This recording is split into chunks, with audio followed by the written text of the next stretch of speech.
Hi there, and welcome to the Anita Chat podcast. I'm your host, Anita Rombo, and this is the podcast for growth-oriented women to have authentic, real talk. Nothing is off the table here, but as an intuitive self-relationship coach, you'll find the content gravitates towards mindset, intentional action, spirituality, and all things wellness. So if you're ready to learn, laugh, show up, and glow up to be the best version of yourself, grab your favorite bevy, settle in, and we've got lots to chat about. Hello, and welcome to another episode of Anita Chat. Today, I am so excited to welcome guest Dr. Allessandra Wall to the chat. Dr. Wall is a founder of Noteworthy, and she has spent thousands of hours working with hundreds of women the world over, helping them to be wildly successful and deeply fulfilled. Dr. Wall, welcome to the show. I am very excited to be here. Thank you. Should we be calling you Dr. Wall, or would you prefer for me to call you Allessandra? Whichever you prefer. Honestly, that's the way I always told people, even when I was actively practicing therapy. I'm like, you get to choose.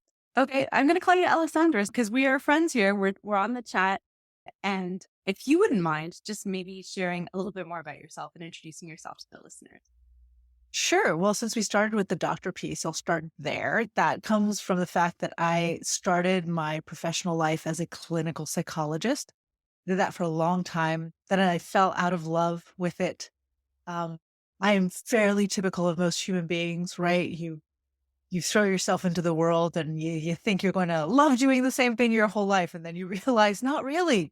And so these days I do exactly what you talked about. I leverage all that experience in the background, actually working very specifically with women and women in leadership to help them build success, but couldn't leave the whole psych background. So build success and fulfillment. I love it. And if you didn't know this about me, I also have a healthcare professional background. I'm an occupational therapist and a psych background as well. So similar kind of lines of work. We're both helping advance women in particular and high achieving driven women and helping them get to new heights. And I too am using a lot of the tools from my days as a healthcare professional and also my psych training to influence change. So it's just something that kind of drew me to you is the similarities in our passion and also in the toolbox that we bring to help people get to the next level. So on that note, can you tell me, in terms of working with women, I know what I'm passionate about it. Why are you so passionate about helping this group of women in particular advance and break through to the next level? There are a couple reasons. First, and you might know this, in psychology, the majority of people you see are women. Part of that has to do with taboos, with there are fewer taboos around women coming and seeking help. So, these are the people I would see coming in. These are the stories I would hear. And when I first switched into coaching, I tried to open a life coaching business, the most natural transition out of therapy. And same thing, the majority of people who came to me were women and very specifically were women who more than any other part of life were looking to redesign and redefine who they were professionally. What really drew me to women is I burnt myself out building that first coaching business, took 6 months off, came back after 6 months of really pondering what right for me looked like again, and started realizing that I really wanted to work with women in the corporate world and started doing a lot of research on what it was like to be a woman in the corporate world. For people who don't know me, as I said, I was a clinical psychologist. You're not taught about the corporate world as a clinical psychologist. I very rapidly went into private practice. I have been my own boss for the vast majority of my career. So as my own boss and as a psychologist, always in a position of power for all intents, the power dynamic is very clear in a therapy room. I had no idea. I had no idea what it was like to try to succeed as a woman in the corporate world. I thought I did because I knew the numbers and I knew the stories. And I often compare my journey to awakening to that of men, right? You think you know because you got the stats. But doing the work, I went from knowing something to getting it. And once I got it, it was unacceptable. Unacceptable to have these women killing themselves and only getting a fraction of the success and the reward and the pay that they wanted, unacceptable to see them work and define success on somebody else's terms just to end up miserable. It was unacceptable. So that's why I am so absolutely passionate about working with women at this point. So much resonance again. And then also in my coaching as a success coach, most of my clientele are women, and most of them are looking for transformations in their professional lives. And I too, like, was in healthcare, lived, breathed, and ate that, and then wanted more. Just realized it wasn't really, yeah, I wanted more. And so I redefined, what do I want to be when I grow up? Went back to school to do my MBA, and that largely came from the fact that during that last little bit of my health career, I managed my own practice, and I knew nothing about how to manage the business aspect of it. And that was where a lot of my growth and learning was happening. I felt like I became very saturated in the growth and learning that was happening as a clinician. And so I just thought, well, I should take some courses or learn how to be a better like handler of my business. I'm a business owner. What is that? I've never even taken a business class. So I went back to school, did my MBA. And then even doing that, I thought, okay, well, at the very least, it's going to help me manage my business better if this is where I choose to be. But at the end of the day, it could also open up more doors. And I was feeling a little bit stuck and stifled. And that has led me to have many years, like over a decade in corporate roles. And that is also just the power differential between men and women is so different. And just sometimes the role reversals or the different obligations. Like I know a lot of us raise families and men and women together, but there's a different, I don't want to say burden for lack of a better word, but there's a different responsibility or obligation when it comes to women or expectations and things like that. And so a lot more to unpack and to work through, I guess, as a woman. So on that note, I find that women often play small and they tend to shy away from being in the limelight, and they would rather be on the, invisible or unforgettable, for lack of a better word. How do you, in your practice, empower women to own and articulate their value? It's a huge cornerstone of the work I do. And part of the reason it's such a big piece of what I do is because I needed to learn those same skills to become successful in business myself. Psychology is really easy. You hang your shingle if you're good at what you do. And I was a good psychologist. You'll get repeat business. You get business coming in from insurance, and then you get people coming in and you make connections, and it's easy. Coaching's a luxury. All levels of coaching are a luxury. And I think a lot of us are taught, I know every woman I've spoken to across the world, from the Middle East to Asia to South America to the United States to Europe, where I grew up, we're all taught to be humble. And we encode the word humble or humility as meaning self-effacing. So we don't talk. We're not taught to say, I'm really good at something.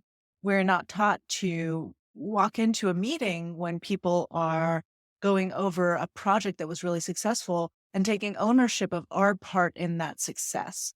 What we are taught to do is to shine a light on everybody else.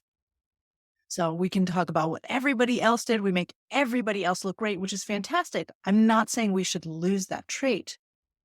But the problem with that is we then don't help people understand exactly what we bring to the table.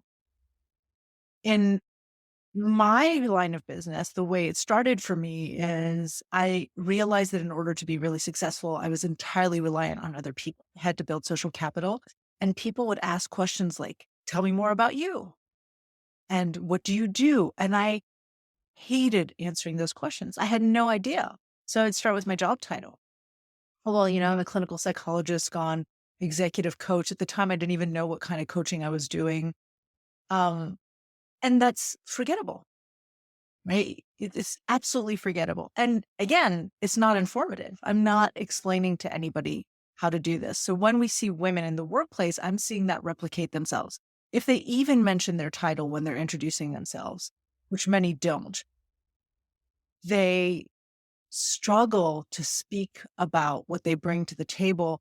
And I can tell you that the women at Noteworthy are all massively successful women. And these are women director level and above. And they still Actually, they had a conversation last week about it in a peer advisory group. They still struggle to walk into a room and talk about what they do and talk about how good they are at their jobs. But let's talk about that a little bit more when it comes to social capital and social networking. So they're not really promoting themselves per se.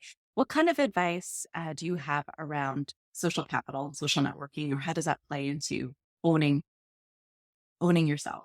What I love to remind people of is something you know very well, which is that human beings are social animals. We absolutely are interdependent in order to succeed.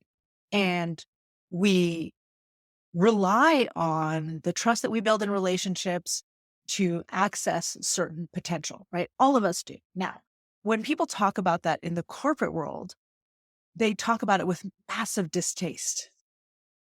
Oh, well, she only got the job because she knew so and so. And I want you to think, if you're listening to this, about, let's say you need $100. You need you just need $100. Are you more likely to get those $100 asking a stranger for it, asking your neighbor who you know kind of well, or asking your best friend? And it's a very simple answer. Assuming all three of those people can afford to hand out $100, your best friend is much more likely to give you that money. Why? Because they know, like, and trust you. Getting those $100 from them is leveraging the social capital in your relationship. Same thing with our partners in our households or other things. So social capital is about realizing that in building relationships and building trust within relationships, we now make it possible to exchange more than pleasantries and good times hanging out together.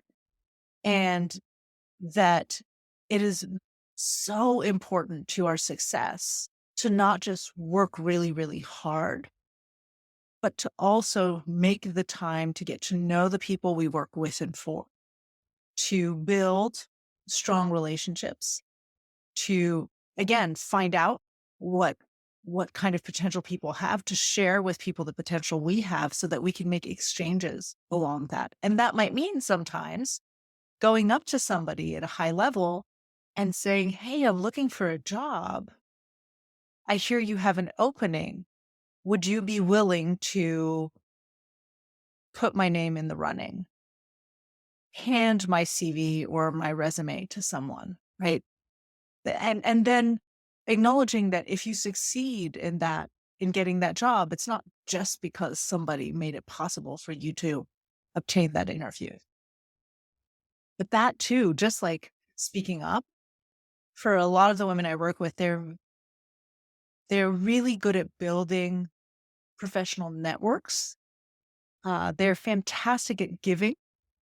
So they make deposits all the time into those networks. Terrible at making withdrawals from that network. That they're stuck. I spoke to a woman the other day who's in the higher education field, and she knows. I mean, she went to school with the president of the big university she's at. She has been stuck making less than $100,000 a year. In the position she is for 6 years, she makes less than the woman that she replaced. And we talked about, she's clearly underpaid. And we talked about moving up, and she even said, I feel so bad even just asking these people for potential opportunities or insights on what's available and coming up. Terrible missed opportunity. I totally see that all the time. I'm even thinking back to my own personal experience. Number one, I recall, I think the first week, definitely the first week of MBA school, if not even the first day, there was a really powerful woman leader who came and talked to our class. And I remember her saying that this program, it was the most important takeaway. If you could take anything away from the program, is the relationships that you build in this program to one another and beyond. And that academics were secondary. And for me, the high achieving, like straight A, Dean's Honors List, class president kind of person, I didn't get that memo. I look often now back to that piece of advice and it resonates so much more deeply. Like that moment I heard her, but I was like, yeah, yeah, whatever. You know, I didn't spend as much time building that social capital or that social network as I should have. And I think that that would have been so much more useful to me um, in the real world. And so, again, that was just really fabulous piece of advice. And I hear you echoing that as well. And so, if there's anyone out there that's listening that could possibly apply that advice, and if this is helpful for them, there's definitely an element of truth and like just strong resonance based on my own personal experiences to that piece of advice. Having said that as well, I too could also relate to the fact that we often put so much effort. We're great at building relationships. I have, I think, spent my whole corporate life, and again, this is a lot of undoing as you become a coach, right? You do the work yourself before you can help other people and empower other people. But making other people look good at the expense of not making me look good. And it doesn't have to be an all or nothing exchange, right?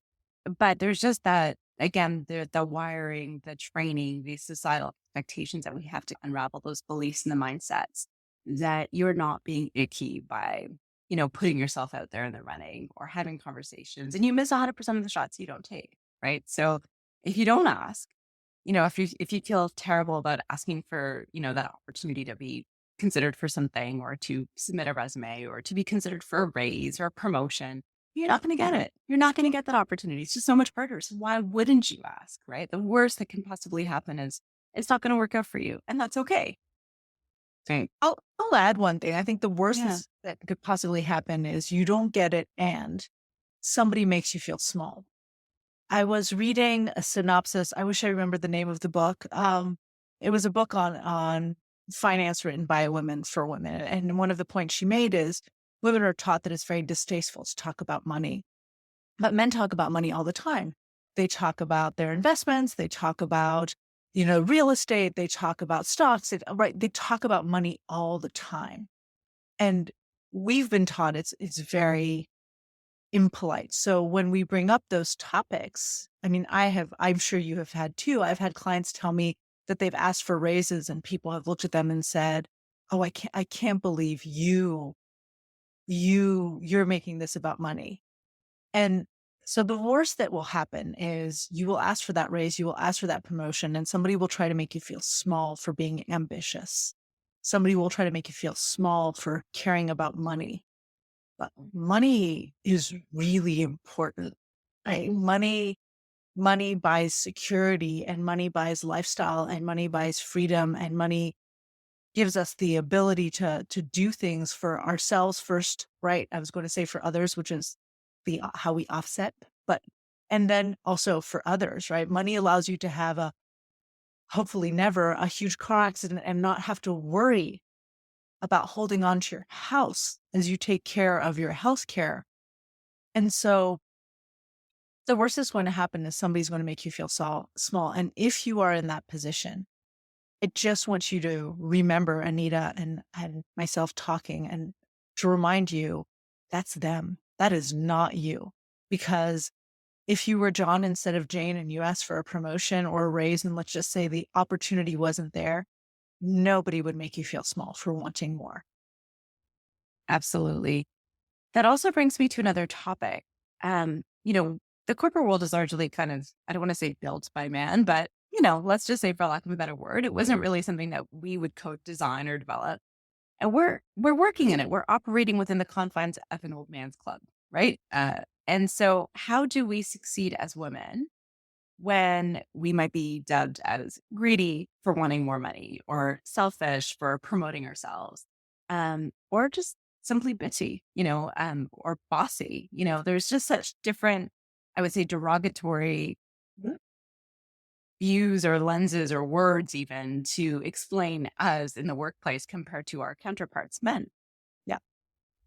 Like depending on how gutsy somebody feels, there are a couple of options. I am pretty fed up with the world. And then again, coming from my background of probably not having been eroded, having had that gutsiness eroded by decades in the corporate world, I would call it out. I remember the first time somebody asked me I was still a graduate student, to come in and work overtime. And then when I said no, because it was on the weekend and I had other things I needed to do, and me coming in and working overtime wouldn't have changed anything for the patient who I'd been asked to come in to work for, to do some testing for. And I checked on that. I'm like, will they be released from the hospital earlier? Like, no, because the psychiatric team arrives on Monday morning and they don't review things until 2 p.m., right? Nothing would have changed. And when I said no, I was told I should be like somebody else, somebody who always said yes to everything. And I said, I can't really repeat what I said because it would be political suicide. I'm lucky it wasn't. I'm likable, so it wasn't. But I basically said, I'd rather die than do that, and then be like this person. And I got away with it. I came in on Monday very early in the morning. I got the testing done. Everything was ready by the time the psychiatrists had to review things. But a month later, I was pulled into I had multiple supervisors, another supervisor's office, and told that they felt that I was being manipulative because my supervisors, my colleagues, the people I work with really liked me. And I asked for what I wanted and needed. And because they liked me, social capital, they gave it to me.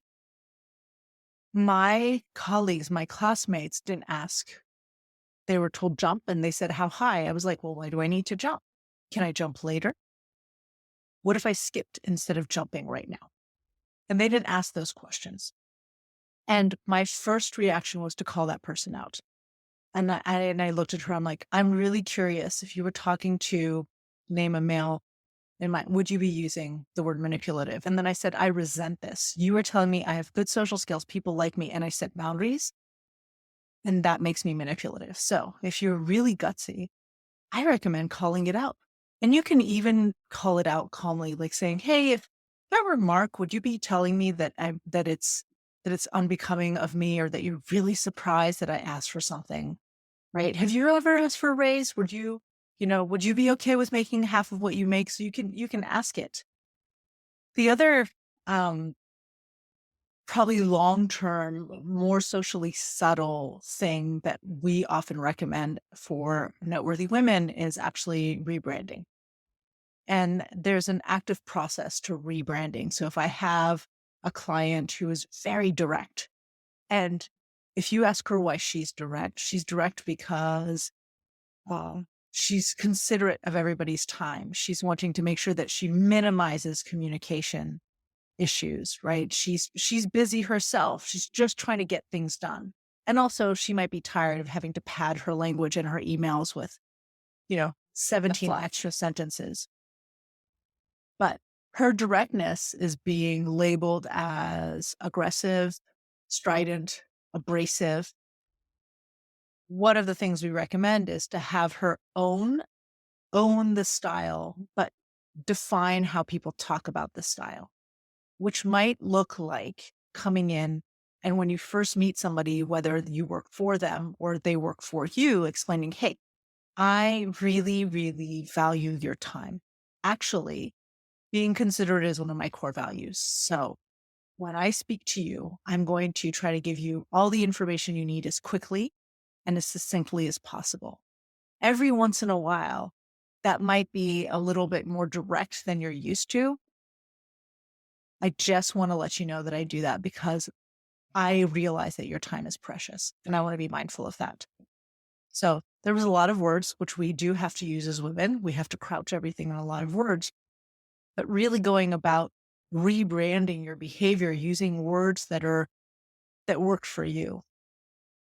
People use them. When it comes to rebranding yourself, do you have any pieces of advice for those that want to rebrand their value? Like, how should we package ourselves so that we're more compelling and articulate and confident? And, how do we build social capital? Okay. Two Well, questions. like 3 questions there, but let me start. The number one thing I would recommend to everybody when it comes to articulating your value, because articulating your value is a piece of your brand, right? Is instead of talking about all the things you know how to do really, really, really well, just stop for a second and ask yourself, of all the things I do really well, which are the ones that I love and which are the ones that are soul crushing? And I want you never, ever, ever, ever to admit to being really good at the soul crushing stuff, ever. Or then you are going to be sought out and hired to do work that makes you feel miserable. Yeah. As women, and men too, but as women, we do this a lot. We just raise our hands, trying to be helpful, trying to demonstrate that we have value. And then we position ourselves to do stuff that we hate. So then the idea is not to focus on everything, but to think about just the top few skills that you love doing and you're really good at. And that's what you're going to put forth. So when people say, let's say you're coming to a new meeting, you're going to work on a new project, you get to meet the team you're working with, and everybody's introducing themselves. And they say, Alessandra, tell me a little bit more about you. And you could say, listen, the most important thing you need to know about me is I love working on these kinds of things, and I'm really good at those. Because I'm really good at it, I can and talk about factually the impact you've been able to make and then translate that for the project. When you meet when you know you're going to go network, think in advance about what is one or two things that you want the people to know about you. That's really dependent on the networking event, the type of person, what your goals are, right? And how you want them to feel about you. There's a difference in how quickly I speak, what words I use, what stories I share, if I want people to feel really excited or if I want people to feel very reassured. So I need to think about my audience and what side of me do I want them to know or to remember first. So when you're thinking about branding and your value, that's where we start. And the beauty with starting with things that you're passionate about is then when you talk about them, you light up. And there's all this neurochemistry that happens when you talk about things you're passionate about. Bottom line, I just want you to know this. When you talk about stuff you're passionate about, you make people, it's a very rewarding experience for you and the people listening to you, and people remember you better. So if I just say, well, my background's in clinical psychology, I got my PhD from here, I've done this, I'm really it's boring. Yeah. But if I can tell people, I get to do this thing and I really love it, and I light up neurochemically, there are things that are going to happen in their brains and they will light up too. And they might not remember everything about me, but they'll be like, do you remember that lady, the one who, and they'll repeat some of my stuff. I've just become memorable. So Amazing. when you're thinking about social capital, we can go back to part of that first piece of what I said is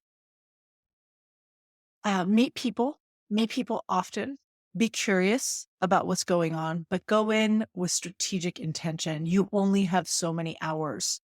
You only have so much energy. Anita, I don't know if you and I talked about this when we were preparing for today's call, but I am a social introvert. I love people. You sit me in an airplane and I will know more about my seatmate than I ever wanted to know when I sat down. And it is not my intention to start that conversation, but it just does because I'm curious. I'm curious about what you're reading or your accent or the shoes that I'm curious. And then I get a lot of information.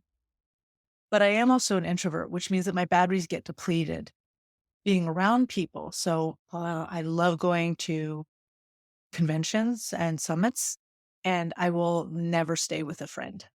I will get my own Airbnb or my own hotel room so that I can go lock myself in total silence. Right. So if you're listening to this and you're an introvert and you think, that whole social capital thing is just for extroverts, it's like, no. You just need to be even more picky about who you're going to spend time getting to know and the type of engagement you're going to have with them. But what you cannot do is not do it. What you should not do as an extrovert is be haphazard. Even as an extrovert, you have to think about what am I trying to build? Who are the people I work with? Who are the people I work for? Who do I need to know? How close am I? Everybody needs some people in their network who are fans, sponsors. And that requires investing a lot of time having genuine conversations, genuinely caring about other people. This is not about BSing or using other people. So it's about the strategic intention, not necessarily the haphazardness, irrespective of whether you're an introvert, extrovert. What is the intention behind the connection that you want to make? And then who is the appropriate person to direct that intention or to foster that intention? Yep. The other comment that I wanted to build on from what you said, which I think was so resonant again on so many levels. I just love having this conversation with you. But you were talking about thinking about what kind of vibe you wanted to portray. So reassuring, for example, versus exciting or, excitement. Where you decide resonates with you in terms of what you want to communicate, make sure it's authentic to who you are. And people can pick up on inauthenticity. Is there such a word? People can pick Yes. up on inauthenticity. That seems really long. But people can pick up on that. If it's not something that feels organic and embodied, you'll lose credibility. You'll lose that capital that you're building if people can't feel like they trust you, or they don't trust your intention, or they don't trust, what you're trying to portray. Yeah. Would you agree? Yeah, absolutely. I learned that as a psychologist. It's not doing business and it's not trying to leverage relationships for my business that I learned that. My area that I started life as a child psychologist, then I had my own kids, and it felt like overtime, not because a lot of child psychology is play therapy. It's being on the ground. It's doing things. When I got home, I was on the ground again with infants and toddlers.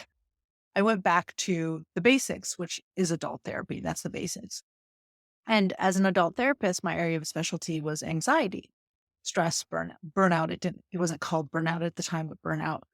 And what I learned is you'd have people walk into your office, and this happened naturally. I didn't even think about it. But there's some people who are so anxious, and what they need you to do is to just, your voice naturally goes down and you talk a little bit more slowly. I was on a call with somebody the other day who was trying to sell me something, and he said, your voice is really reassuring. It's just so soothing. I guess he's in these sales calls where people are going.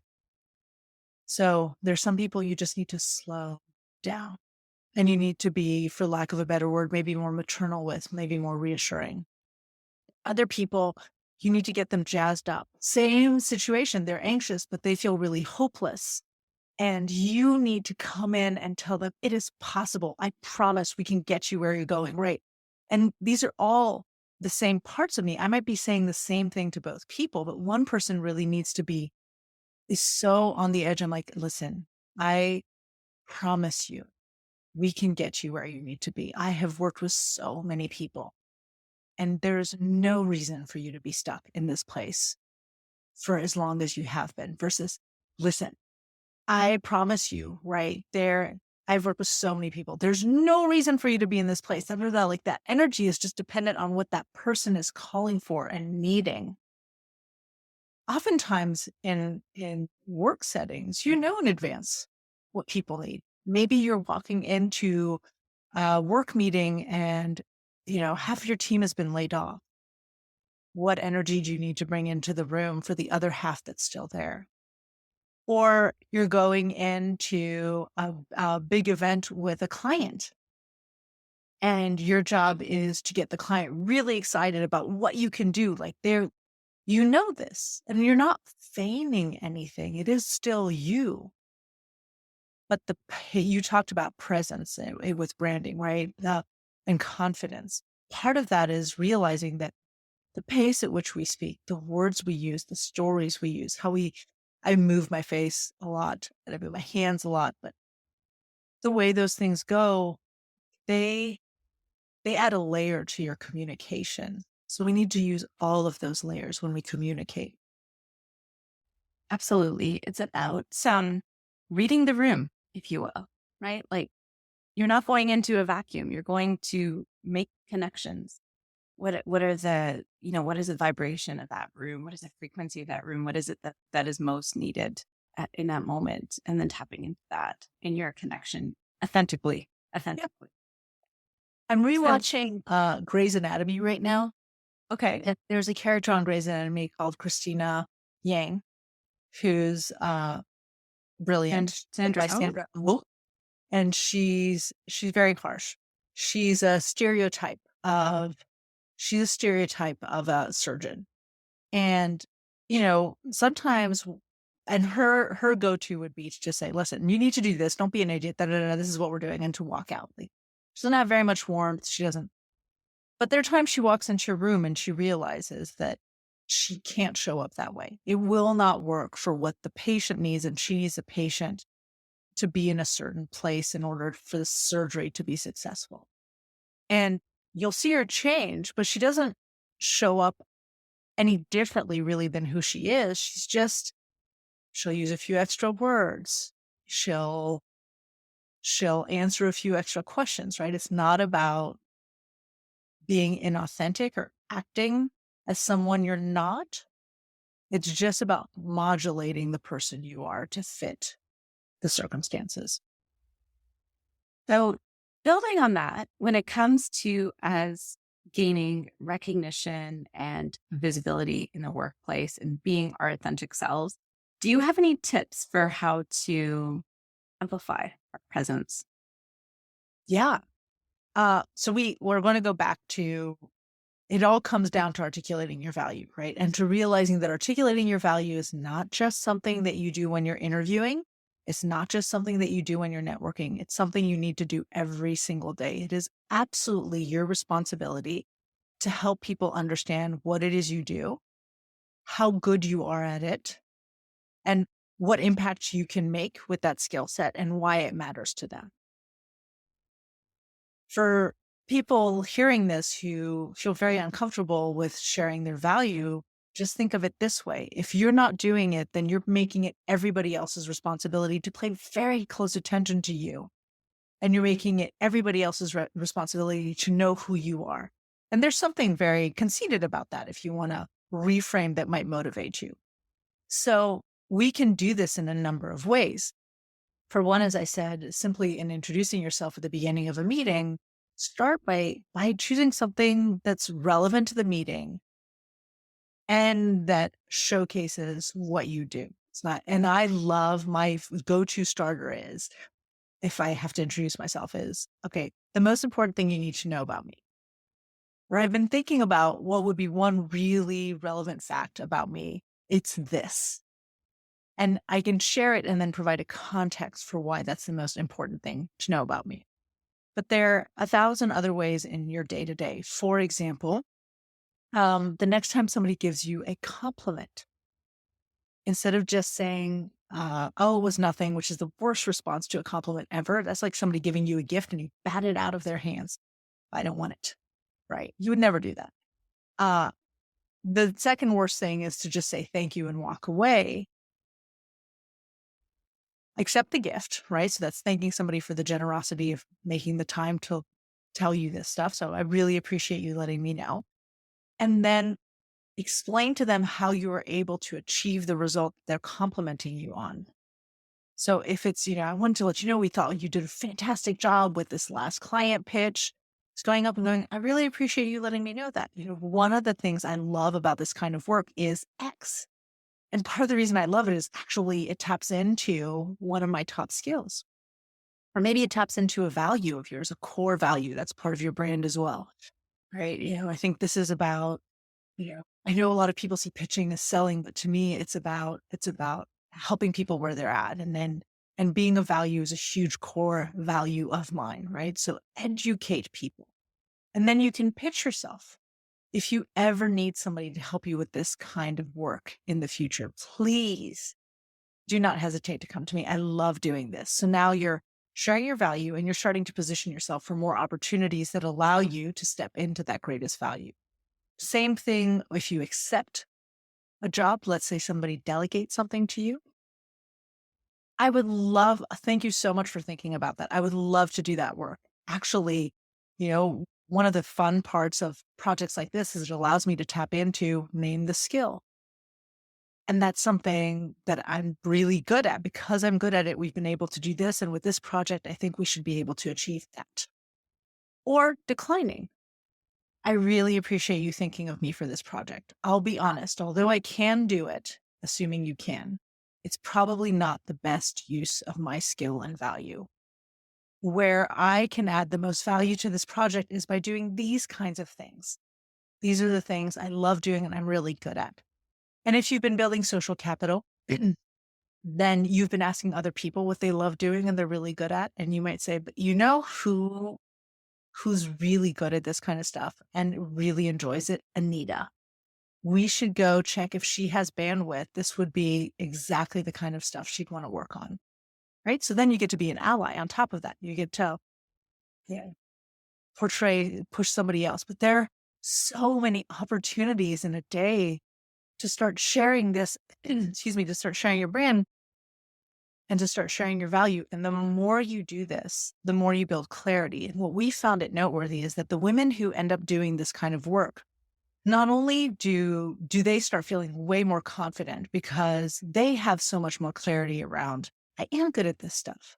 And the more I say it, the more I know it. And the more I can back it up with fact, which we always are, the better it feels. Then it increases engagement and happiness because they're being asked to do more of the kind of work they love doing, work that they're good at, where they can make a real big impact. But also, the more other people understand exactly how to position their value, the more they start getting independently sought out for promotions and raises and those projects that they wanted to have access to before, but nobody thought of them, or even invited to those big conversations that are industry changing because people understand she's got a point of view we want shared here. She's got expertise that we really need to have brought to the table. It's so simple and yet so scary.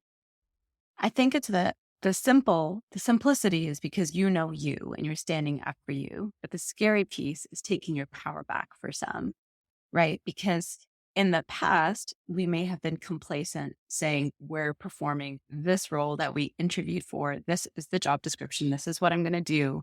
I'm not going to deviate far from it. If I go beyond the lines, I might be reprimanded for doing something that's out of scope or how dare you. If I decide that I'm ready to grow, I need validation from somebody else to say, yes, you're ready for that role. And then they formally kind of move you up. They formally move you up in title, right? It's about being kind of like a learned helplessness, if you will, or adopting learned helplessness versus saying, no, I want to do this. I'm worth this. Give me a shot. This is why I think I can do this.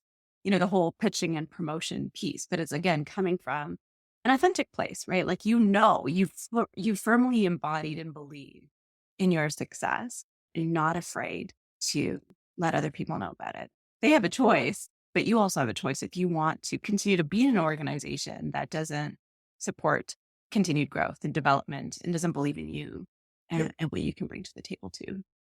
We have a client now, former, because she's done with our work at Noteworthy, who, when I first met her, came among other things because her confidence was just shattered. She was in a senior leadership position in a big organization, had been kind of torn down by one boss.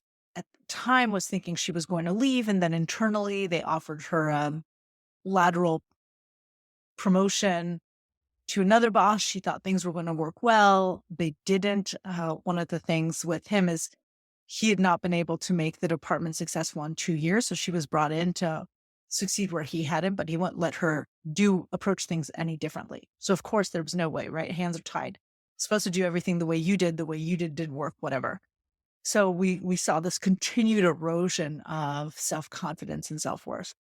A lot of the work we did together was, let's redefine you, which was really hard for her initially. Like, what are you good at? What do you love doing? What have you been able to achieve with that? What do you want to achieve? And 2 weeks ago, recently, she left the company, and she's like, I know where I want to go. I want to go in a CFO position. That's where I want to go. And I want to go at this level. And she wasn't lying to anybody. She was clear about what she brought to the table, about what she could and couldn't do. And she got that position, and not in a teeny company. She got a CFO position in a big enough company, not a Google sized company, but big. And she's walking in, and she said, like, her first words is, within 3 days, it was clear what impact I was going to be able to make. for the organization, for the industry. And that was really exciting. She goes, on top of that, they gave me a 3x raise. She's like, I'm not in it for the money, which I was like, I know you're not. And she's like, and yet this is important. She came from really humble beginnings. She's like, this is really important to be paid my worth. Right? Knowing what you bring to the table, it's so important for other people. If she had not been sharing that, there's no way she would have gotten these opportunities. But like you say, it is also about really knowing yourself. And if you're BSing, that will not lead to more self-confidence. That will maintain imposter syndrome. If I pretend that I'm good at something I'm not good at, and then I feel like I have to perform, that doesn't work. But if I'm very clear about this is what I'm really good at, these are the things I'm not so good at, I can learn this stuff. This is where my magic kicks in. We feel better. We can own our power, I think is the word you put. I like that. It is owning your power.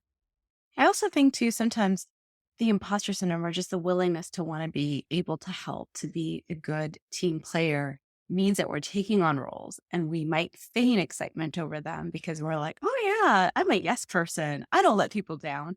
And you might reasonably be good at it, but it may not be what lights you up. But if you're not promoting the things that light you up, I think you mentioned that you may get known for those things that you don't want to do. And then that becomes this cycle, right? Because you weren't authentic to what you really wanted to do or where your excitement really was. You all of a sudden, are showing up with a great attitude, performing very well at a task that you don't want to do. And that's what you become known for. So it's also really important to state where it is that you want to go so that you don't get stuck doing those things that you don't want to do. I completely agree. I mean, I think both you and I started this conversation off talking about making career changes and realizing also that sometimes something you love doing, you'll fall out of love with. And I'm assuming you've run into this with clients who then get really scared because they say, this is all I've known how to do. The truth is those key core skills that you have, with most of my clients, at least when we look back, those skills have existed since childhood. They were not honed in a professional domain. They were developed. They were leveraged or expressed in that professional sphere. And so once you know what those are, you just need to figure out how that same skill set translates to another place.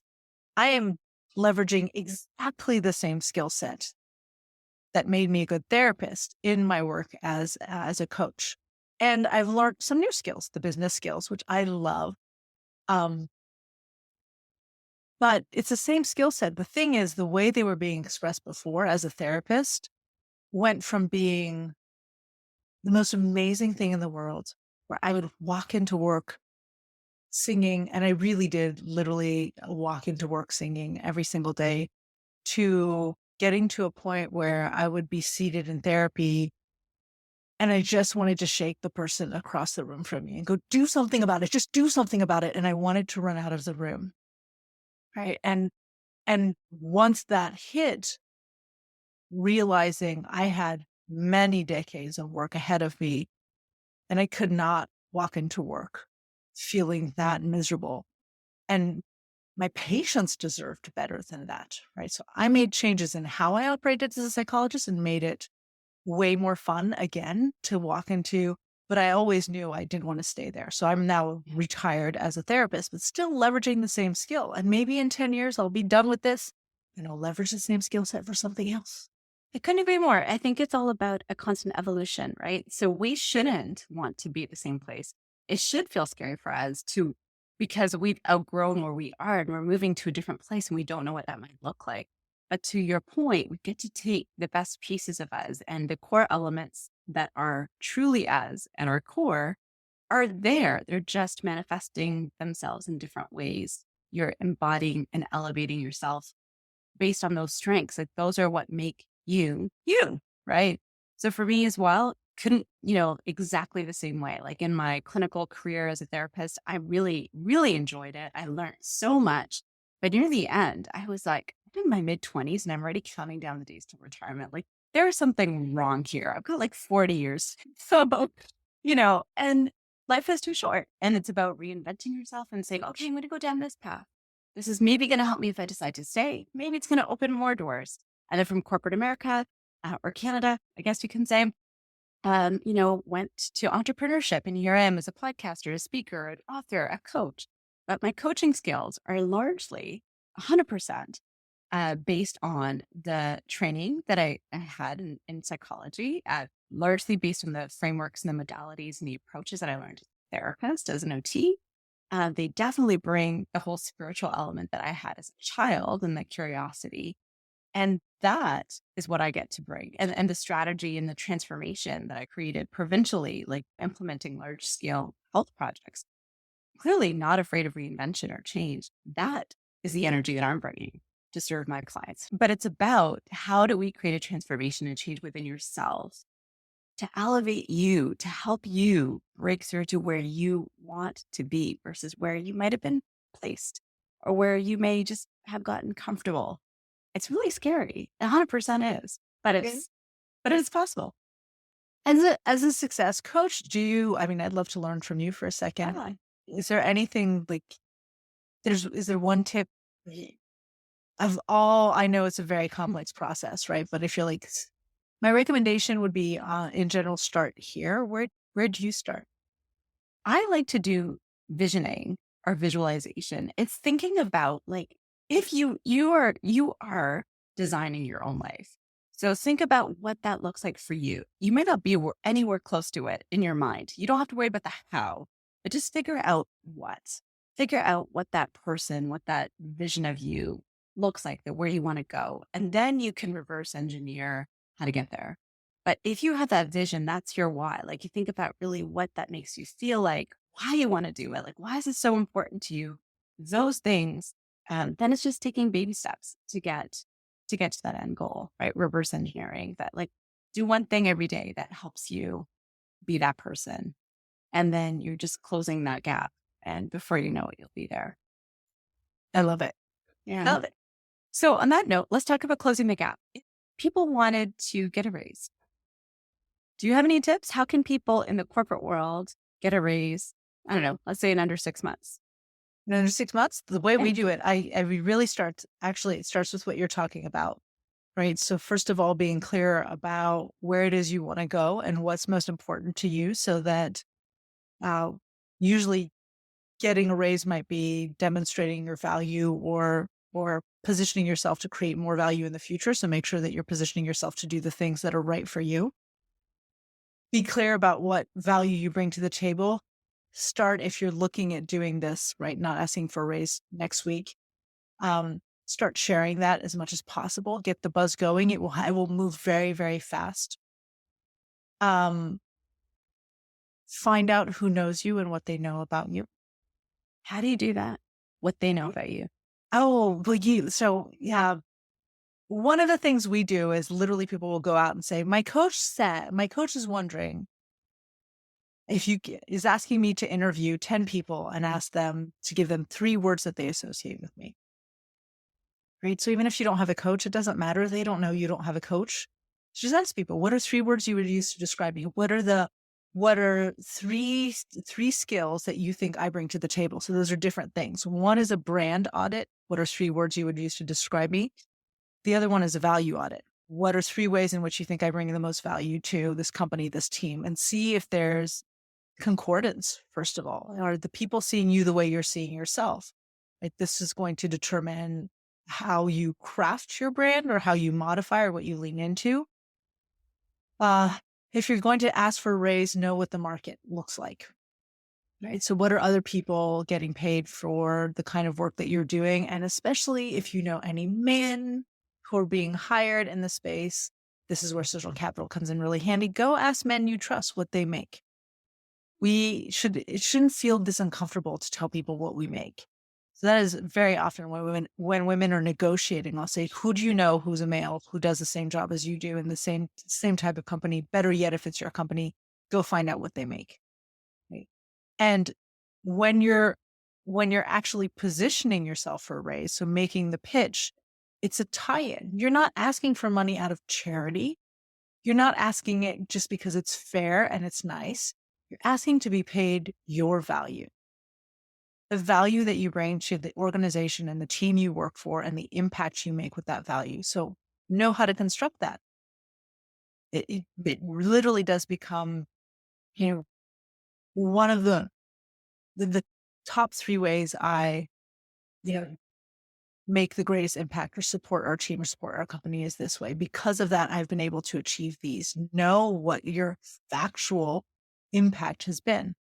And then the last piece that people don't think about, but anybody in sales knows about, is create a value proposition around that. Value proposition means you need to explain to the person who you're talking to why what you do matters. So if I tell somebody, because of this, our team has been able to double their revenue, people stop there.